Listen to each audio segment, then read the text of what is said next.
Hello, friends. The Russian Civil War was like a chaotic family feud, except instead of a few angry relatives, there were millions of people, multiple armies, and an entire empire at stake. The Bolsheviks, fresh from seizing power, now had to fight for survival. Their enemies? The whites, the greens, the foreign powers, the nationalists, and pretty much everyone else who wasn't a Bolshevik. The main battle was between the Red Army, the Bolsheviks, and the White Army, a mix of monarchists, liberals, anti-Bolshevik socialists, and anyone who just really didn't like Lenin. The whites wanted to crush the Bolsheviks and restore order, though they weren't exactly sure what that meant.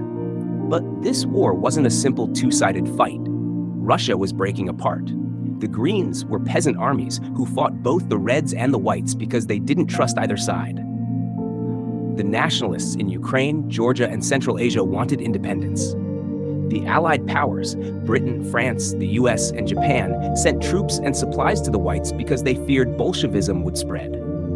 It was less of a civil war and more of a chaotic free-for-all. At first, the White Army had a real chance of winning. They controlled vast territories, had help from foreign nations, and were made up of experienced military officers. But they had one big problem. They couldn't agree on anything. Some whites wanted to bring back the Tsar, others wanted a military dictatorship, and some preferred a democracy.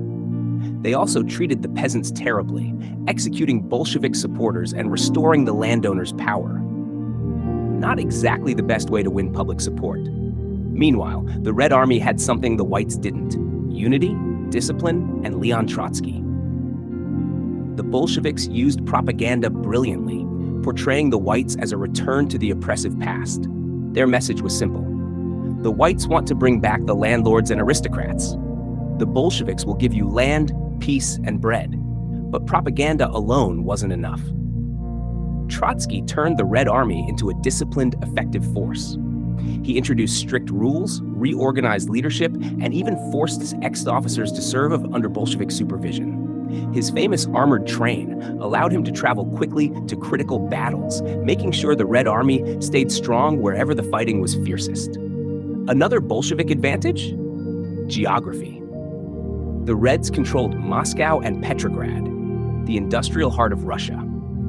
They had access to railways, making it easier to move troops and supplies.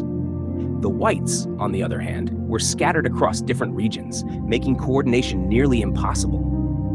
By 1920, the Red Army had crushed most white forces.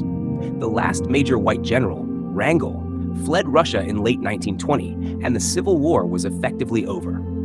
The Russian Civil War wasn't just about battles, it was a tragedy for ordinary people. Famine, executions, and destruction killed millions. The Bolsheviks used the Red Terror to eliminate opponents, while the whites carried out their own brutal purges. By the time the war ended, Russia was a shattered country. But for Lenin and the Bolsheviks, it was a victory. They had secured control, eliminated their enemies, and now ruled without opposition. Of course, this victory wasn't just luck. A huge part of it was thanks to Leon Trotsky, the man who built and led the Red Army to triumph. And that's exactly what we'll explore next. Trotsky's leadership, his strategies, and how he became one of the most powerful figures of the revolution. So stick around, there's much more to uncover.